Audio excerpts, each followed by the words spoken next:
En medio de esa paz, le damos la bienvenida a Carlos Poli, Contralor General de la República. Carlos, buenos días y bienvenido a nuestro programa.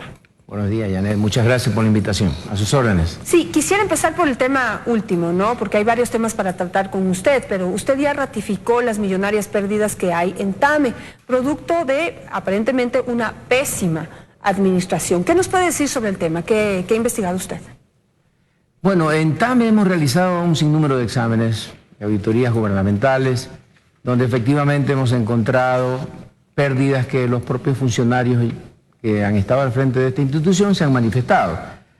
Pero lo importante aquí es señalar que en estas auditorías se ha podido emitir recomendaciones para buscar que esta empresa de alguna manera pueda surgir en beneficio del Estado ecuatoriano, quien tiene a cargo esta institución.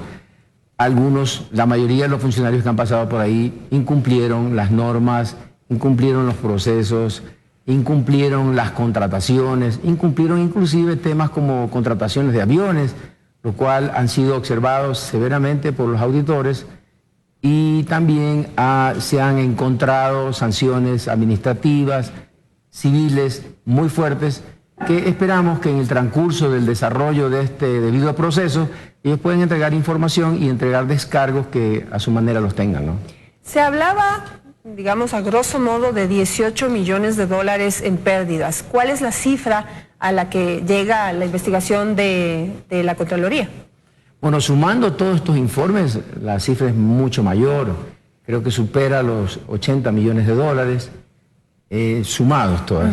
Pues hay contrataciones de aviones leasing que la Contraloría encontró irregularidades, y estas han sido señaladas en su oportunidad tanto a los contratistas como a los funcionarios que estuvieron, también a los directorios que estuvieron en esta empresa de TAME, que también son parte responsable de la administración y las direcciones y las directrices más que nada que tienen que dar a los funcionarios que dirigieron esta empresa, que lamentablemente está en un proceso, yo diría que entrando en un proceso de crisis, si es que no hay una forma de salvarla económicamente. Pero usted, de acuerdo al análisis que se ha hecho, ¿realmente considera que hay cómo hacer todavía recomendaciones para salvar la empresa? Porque no me puedo imaginar cómo una empresa con 80 millones de dólares en entredicho puede salvarse. No estamos hablando de 8, hasta de 18 decía yo, bueno, pues algo podrán hacer, pero si usted me dice que las irregularidades pueden llegar hasta los 80 millones de dólares, realmente ahí queda muy cuesta arriba salvar esa empresa. Sí, es muy lamentable, es lamentable. Las recomendaciones siempre van a estar presentes porque primero que son de cumplimiento obligatorio. Los funcionarios públicos, cuando dejan de cumplir los procesos y también las normas que a ellos les repercute cuando no lo hacen debidamente, nosotros tenemos que emitir estas recomendaciones para buscar de alguna manera que se establezcan mejores formas de administración pública. Esa es una de las razones para emitir las recomendaciones. Aparte de eso, como le decía, hay sanciones muy fuertes en el ámbito administrativo y civil, lo más conocido como glosas, que son realmente, que superan los 40 y pico de millones de dólares. A ver, vamos paso a paso. ¿Usted hizo algunas recomendaciones? ¿Hace cuánto tiempo fue eso y se cumplieron? Sí, a medida que termina un examen, cuando viene el siguiente, se revisa el equipo de auditoría si las recomendaciones del informe anterior ya fueron cumplidas. Si no se cumplen, también hay un proceso de sanción administrativa que van hasta 20 salarios mínimos, que es el máximo de la sanción, o la destitución del cargo cuando el funcionario no cumple esta recomendación. Pero en todos estos casos se examinan y se han procedido. En los casos de la administración hace un periodo de 2 años han habido sanciones fuertes. Estamos también recibiendo los descargos de ellos, porque aquí esta institución maneja un debido proceso. La Constitución, en el artículo 76, manifiesta muy claramente que hasta que no se cumpla la culpabilidad, o sea, no se determine en firme la culpabilidad, todos son inocentes. Y por ende, este organismo, como respetuoso de la Constitución y la ley, les da todas las facilidades para que presente los descargos correspondientes, y yo creo que es un poquito muy temprano para decir si estas glosas van a ser confirmadas o no. Están en un proceso ya en la Dirección de Responsabilidades, donde vamos a ver si los descargos presentados por ellos cumplen o no, para poder ratificar o en su momento aliviar o retirar la sanción civil que se pueda haber. En términos generales, las glosas sobre qué tipo digamos, de errores o de faltas se han impuesto.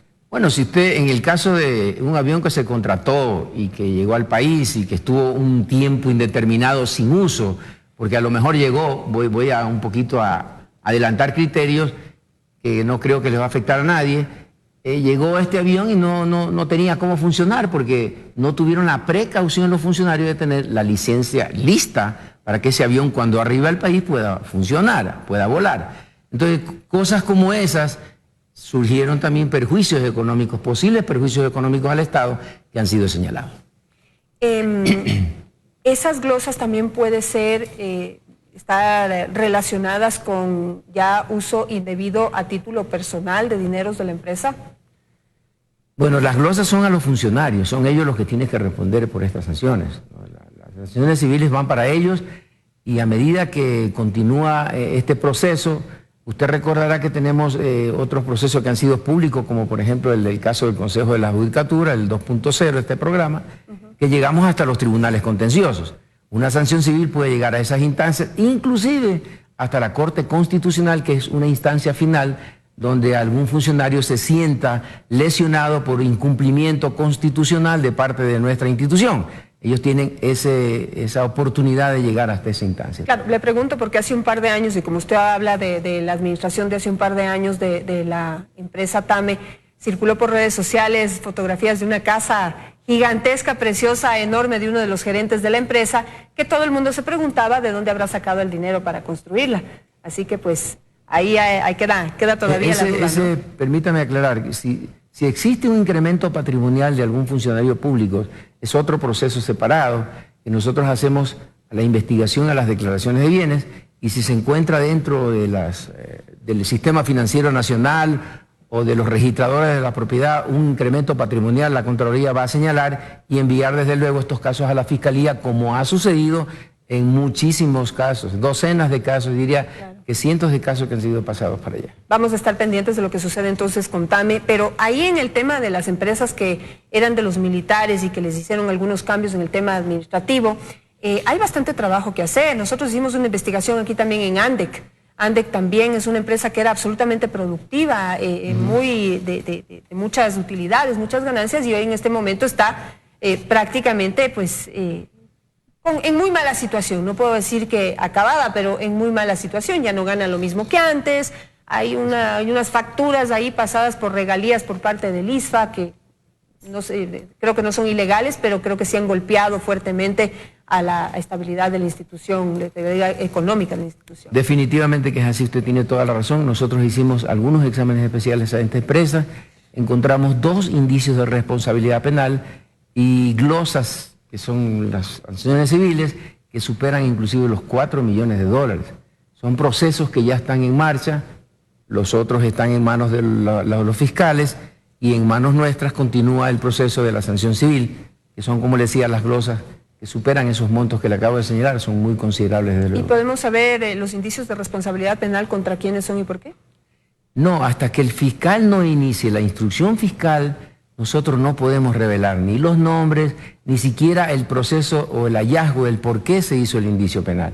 Esto ya es un proceso que está en manos de la función judicial, en este caso de la Fiscalía, que son los que tienen que determinar si existiese o no un posible delito de peculado para que los lleven a una instrucción fiscal, que es lo que nosotros esperamos con nuestros informes, porque creemos que nuestros informes están sustentados y los hallazgos están en papeles de trabajo de nuestros equipos de auditoría. ¿Hay algo en torno a la administración, nueva administración de la empresa?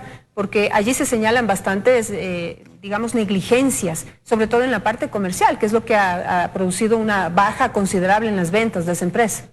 Sí, mire, en estas empresas también hay auditorías internas. La auditoría interna, que también depende de nosotros en la parte técnica, porque así es estas acciones de control. Sin embargo, es un proceso que ellos continúan investigando y remitiendo información a la Contraloría, a la Oficina Central, para luego proceder, si amerita, nuevos exámenes y continuar con el tema de fiscalización a esta y a todas las empresas por iguales, ¿no? En otro tema, Contralor, la semana pasada la viuda del general Gabela visitó la Contraloría General del Estado. Ella está pidiendo que se haga una auditoría especial al peritaje que se pidió en el caso de la muerte del general Gabela. ¿Qué nos puede decir sobre ese caso? Bien, yo tuve la oportunidad de conversar con ella en la primera reunión, la recibí a ella con sus abogados, le permití que pueda tener acceso a la información que nosotros tenemos. Ha solicitado también la ministra de Justicia y ella una auditoría a los fondos o a los recursos que sirvieron para contratar a este perito argentino. Aquí es importante señalar que nosotros no vamos a hacer una investigación, una auditoría al informe de ese peritaje. Nosotros vamos a hacer sencillamente al proceso precontractual, cómo se contrató a este investigador, cómo se pagó, los informes si fueron entregados de acuerdo al proceso contratado y la recepción del mismo y el pago. Este análisis está en pleno proceso y luego al final de unos 35 días ya vamos a tener los resultados. Pero muy importante señalar, nosotros no estamos verificando lo que este perito señaló allí, sino el proceso de contratación en la inversión de recursos públicos que sirvieron para este contrato. Claro, lo que busca y lo que pide la viuda de Gabela es que se confirme primero que hubo un pago por el famoso tercer producto, que es como un tercer informe que entregó el perito al Ministerio de Justicia. Quiere que se confirme que hubo un pago por ese tercer producto y también que ese tercer producto fue entregado por el perito. ¿Y qué es lo que le interesa al tercer producto? Que ahí dice que el general Gabela no fue asesinado por la delincuencia común, sino por cuestiones relacionadas a su trabajo. Ahí tiene una papa caliente, pero sí, hirviendo, Contralor. Mire, todas son calientes sí, realmente. Pero en este caso es importante manifestarle a usted y a los televidentes, nosotros ya tenemos toda la información. El Ministerio de Justicia entregó toda la documentación, inclusive de este tercer informe que se habla, que realmente es un informe complementario del primero y el segundo. Tenemos todo en nuestro poder, estamos analizando papel por papel para dar los resultados correspondientes. Pero es importante señalar, no vamos a investigar lo que este señor hizo porque ese es un tema de otra índole, de posibles delitos comunes. Nosotros solamente nuestra competencia es en la contratación pública y lo que se invirtió de recursos del Estado en este contrato. Y cualquiera que sea el resultado, lo va a publicar. Absolutamente, como siempre lo hacemos, y está en nuestra página web también los informes que siempre hacemos en auditoría gubernamental. Bueno, usted la semana anterior ya anunció que será la lectura del informe de auditoría del proceso de compra-venta del Parque Samanes. Otro tema que estuvo muy vigente hace un par de semanas y que pues todo el mundo está esperando su decisión y su resolución en este caso para saber qué se hace para resolver el lío que hay entre el gobierno y el ISFA. Mire, el día de hoy justamente, y primero le agradezco por la entrevista, y hoy día en su canal debo decirle que hoy estamos comunicando resultados. El equipo de auditoría ya terminó su trabajo en campo. Campo significa estar dentro de las instituciones revisando la documentación y también en el Parque Samanes donde estuvieron estos terrenos, donde están estos terrenos. Ahora estamos comunicando resultados. Los funcionarios van a tener un término de algunos días para entregarnos cualquier información que ellos quieran nuevamente entregar o a lo mejor documentos nuevos. En esta comunicación de resultados prácticamente se está ya señalando por dónde está dirigida al término de esta auditoría. Luego de estos 5 días procederemos a convocarlos a ellos si es que la documentación que entreguen sirve para analizar un poco más este proceso y luego convocaremos a la lectura del examen borrador y finalmente en 8 días más tendremos el informe final donde tendrán las autoridades que cumplir estas resoluciones de acuerdo a mandato constitucional y legal, para todos, tanto para el gobierno que compró estos terrenos, como para el ISFA que de alguna manera recibió estos recursos del Estado. En este informe está muy claro, muy preciso, y creo que no va a tener nadie la menor duda cuando revisen los documentos de que esta auditoría es muy clara y precisa.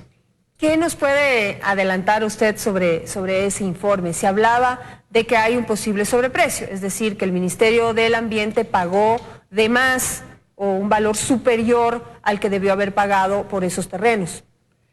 Aquí es importante señalar que en esta auditoría hay muchos que han comentado que podría haber un posible delito de peculado o cosas por el estilo.